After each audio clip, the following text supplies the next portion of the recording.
Hello everyone, welcome back to my channel Way to Commerce. So in this video I will be telling you some important questions of unit 2 of cyber laws and crimes.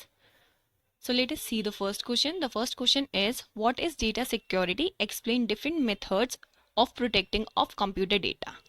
सबसे पहले आप data security क्या होता है वो समझाओगे, फिर different method जिससे आप अपना डेटा प्रोटेक्ट कर सकते हो, जैसे मेंटेनिंग आप बैकअप, फिर एक एंटीवायरस सॉफ्टवेयर डाउनलोड कर लो, फिर आपका डिस्क इंक्रिप्शन, ऐसे ही पब्लिक की से आपको अपना डेटा जो है प्रोटेक्ट करना है, फिर एक स्ट्रॉन्ग पासवर्ड होना चाहिए। ऐसे डिफरेंट डिफरेंट मेथड जिससे आप अपना कंप्यूटर डेटा प्रोटेक्ट कर सकते हो। Then next question, write a short note on the following: cyber space, jurisdiction and cryptography. तो यहाँ पे आपको साइबर स्पेस ज्यूरिडिक्शन में जो है आप एक वो बना सकते हो डायग्राम कि पूरा इसका हायरार्की क्या है। ऐसे ही क्रिप्टोग्राफी में भी आप डायग्राम बना सकते हो, वो इंक्रिप्शन डिक्रिप्शन और पासवर्ड कहाँ पे लगता है और अनलॉक कहाँ पे करते हैं। ठीक है, तो शॉर्ट नोट में आप एक पेज लिखोगे। अगर आपको डायग्राम बनाने का मन है तो यस यू कैन मेक, उससे क्या होता है आपका अच्छा लगता है, आंसर थोड़ा प्रेजेंटेबल हो जाता है। अदरवाइज एक पेज अच्छे से लिख दो, खत्म। ठीक है, then next question, describe the term e contract, what are the essentials of e contract. तो सबसे पहले आपको ई कॉन्ट्रैक्ट क्या होता है वो समझाना है। एसेंशियल्स ऑफ ई कॉन्ट्रैक्ट वही जो हमारे नॉर्मल बिजनेस लॉ में हमने 10 एसेंशियल्स ऑफ अ कॉन्ट्रैक्ट पढ़े थे, वही हमारे एसेंशियल्स ई कॉन्ट्रैक्ट में भी होंगे।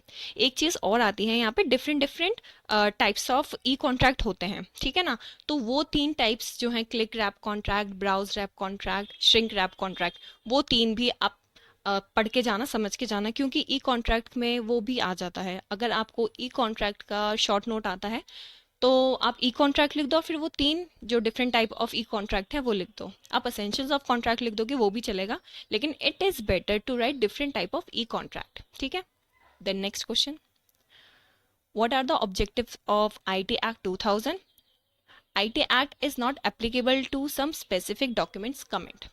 तो यहाँ पे सबसे पहले आपको IT एक्ट के जो ऑब्जेक्टिव हैं, किस मकसद से वो लाया गया था, वो लिखना है। फिर कुछ ऐसे स्पेसिफिक डॉक्यूमेंट्स हैं जहाँ पे हमारा IT एक्ट जो है एप्लीकेबल नहीं है, जैसे हमारा विल हो गया, ट्रस्ट हो गया, है ना, नेगोशिएबल इंस्ट्रूमेंट हो गया।